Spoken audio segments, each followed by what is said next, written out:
Yo, what is up? Welcome to Ninja Geek Games. Backers around the globe are now receiving their copy of Elden Ring from Steamforged Games, some with a vast quantity of ridiculously sized expansions that form an impressive tower once stacked.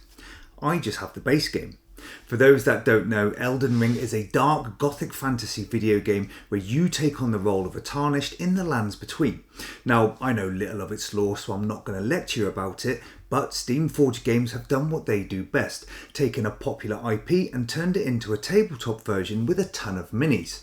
This is a 1 to 4 player cooperative campaign game where you'll progress through a number of scenarios, gaining equipment, weapons and armour, learning new skills and fighting a host of enemies. Steamforged Games are known for big boxes with lots of minis, although their gameplay has seemed to be hit or miss by some.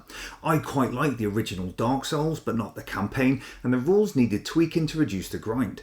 RuneScape Kingdoms provides a nice little story-driven adventure, but was fairly light in comparison. And Guild Ball, well, we don't talk about Guild Ball, but here we have an RPG-like game that offers a variety of scenarios, from narratives akin to choose your own adventure, exploration on a sprawling map, and combat in the form of hordes, dungeon and or boss battle. This already has me saying more multifaceted than a D20. Interesting. So in this video I'm going to explain the basic concepts of the solo game to include character development, the different encounters you'll encounter and how combat works, and I'll do my best not to spoil too much, but a few caveats. 1. I've not finished a campaign. So far I've played a decent number of each different type of scenario, so I've got a good feel of what the game's trying to do. 2. This copy of the game was provided by Steamforged Games. 3. Before I give my overall thoughts on the game, I just want to say please don't take the Board Game Geek rating into consideration for the time being. From my understanding, the current low score was given before the game was released, and I'm not sure why. It could be unhappy backers or SFG straying from the Elden Ring core. I don't know. First off, the scenario book. Elden Ring has a thick tome used to plan out and mark your adventure, detailing narratives that give you options to choose. Some of these result in challenges called hardships, but I'll explain a bit more about these in detail later. Ultimately, they end with you progressing to the next chapter. The scenario book also outlines how some of the combat encounters are set up, which enemies you'll face, as well as special rules, winning conditions and rewards, but I don't want to show you too much so not to spoil the campaign. There are 4 tarnished characters in the game, each with their own starting set of cards to include weapons, armour, combat and attribute cards, as well as a dashboard to keep everything in place. We have a samurai, prophet, astrologer and vagabond. All are vastly different to play as, where the samurai is a master of subtle movement after attacking an enemy, and the prophet can chain link a number of attacks together. Now, your weapons detail which cards make up your combat deck, and as you equip others you may have some small need for customization, which is cool, and the attributes are mostly used to show the outcome of an attack or block action. Each character also gets a few flasks for healing, a nice looking dial to track health, focus points and combat card hand size, and of course a mini. Other game components include a load of tokens used to mark interactive areas on the map tiles here, enemy damage, identifiers and status effects, and spirit ashes, which are sort of allies in combat. There are hundreds and hundreds of cards, and it would be impossible for me to go over all of them in this video, so I'll do my best to explain a few types a bit later. Lastly, we have the enemies. This isn't all of them by far, but they range from imps and rats to huge trolls and I'm not really sure what this is, but it has a sword, so it's probably dangerous.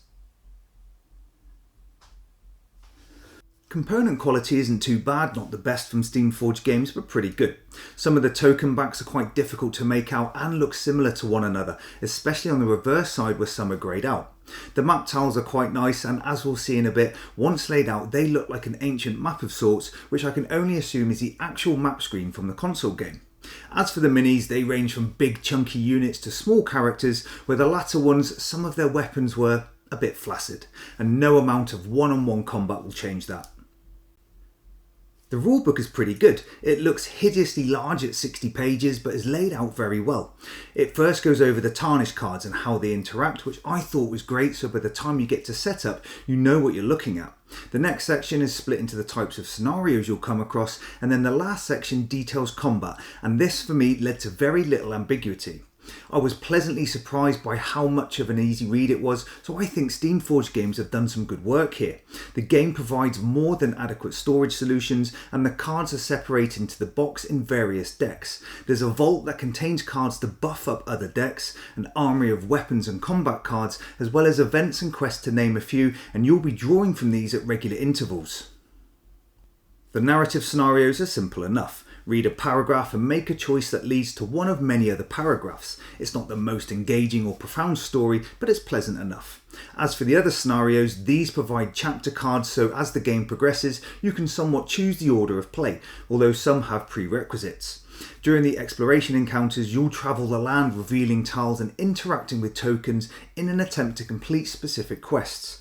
During these encounters and combat scenarios, you'll be expected to fight enemies, where the battleground is made up of one or more pages from an encounter book that requires card-based actions. Let's take a look.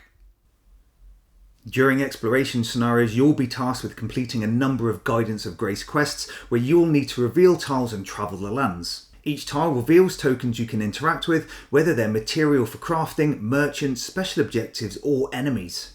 Gaining material is in the form of cards, where if you spend the correct quantity of colour and shape, you can buy crafting gear from the merchant. And is it right they look like Santa? These become a permanent part of your inventory that you can craft in later scenarios.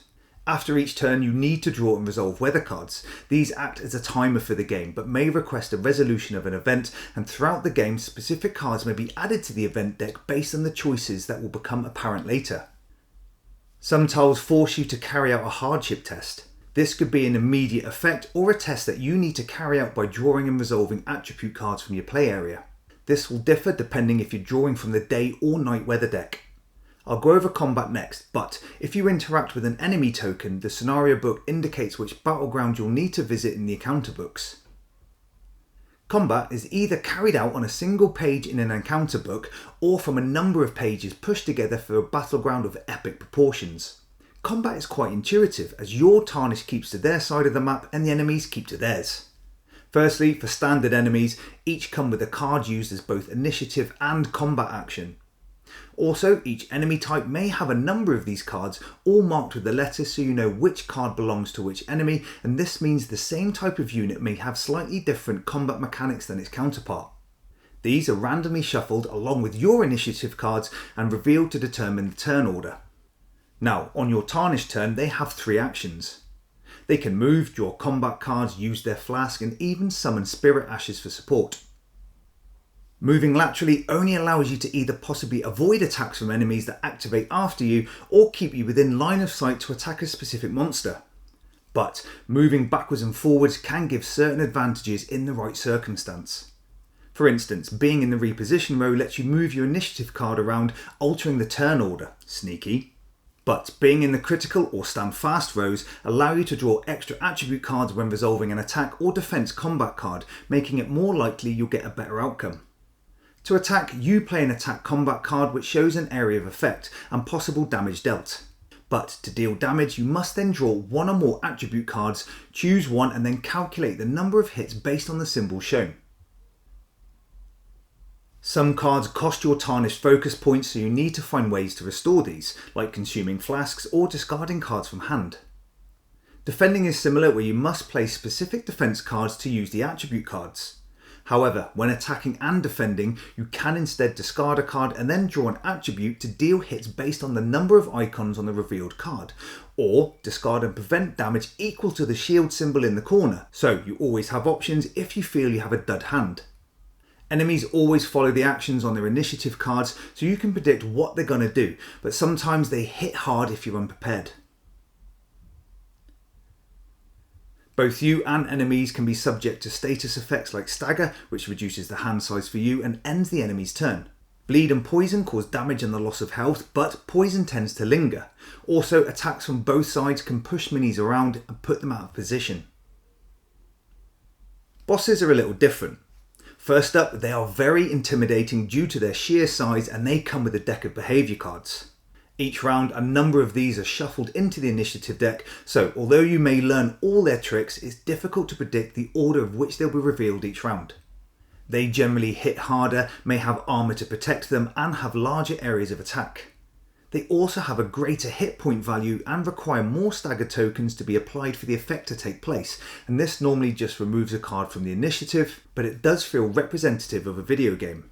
But if you're all alone, you can summon spirits that can move and attack as well as being targeted by enemies. These can either help in dealing damage or be fodder just to take the heat for you for a short time. So, Elden Ring provides a campaign with narrative, exploration, quests and battle. Whilst I've gone over the baseline actions, there are some finer points that I need to discuss. Firstly, as well as guidance of grace quests, specific to an exploration scenario, your Tarnished can pick up their own personal quests that can be achieved by travelling around the map or in battle. These can be linked to others that provide rewards like amulets along the way to increase your baseline stats. Also, you get runes from completing scenarios that become the currency for character development. These can be spent to upgrade your weapons, which come with a new set of combat cards, and this allows some small deck customization. You can also buy attribute cards specific to the combat cards that your Tarnished holds. These come at varying costs, showing icons and different values, and as your attribute deck must contain only 10 cards, you again get more customization. Also, your equipment can be upgraded with memories that slip under the equipped cards to make them more powerful, but again may have cost in runes to attach. Although this development is quite fun, I did find it a slow process and there is a bit of a grind here. Combat is by far the best aspect in the game. I initially thought this would be dungeon crawl like, but in fact it's more tactical than that. Your movement is absolutely vital for success, and although it's entirely card based, it has a little push your luck too. For me, it's more representative of Dark Souls the card game fighting in lanes than any of SFG's other games. I like seeing what the enemy will do. It makes it very reminiscent of monster behaviour that we do see in video games. You need to position yourself carefully each round to ensure you get the best of an attack, block, or second guess the enemy and jump the initiative rank, which I found quite exciting. Combat cards may allow you to take free actions like chain linking attacks to bring on the pain train or evading after a sneaky hit, but throwing down a combat card doesn't always mean a hit. This is dependent on the drawn attribute, where you can reveal more if you're in the correct row, or maybe you're saving that action to draw more cards to heal FP in preparation for your next turn. You need to think. Now, I know what you're thinking. If controlling two characters, which you can do, what happens if one is exploring and the other is starting a battle? Firstly, having both map environment and battleground in play at the same time can eat up your table space. Secondly, if you've collected Marika cards, you can join the battle with your friend and control two Tarnished in the fight. However, instead you can take actions with the Tarnished on the battle board and then carry out actions with the Tarnished left on the map.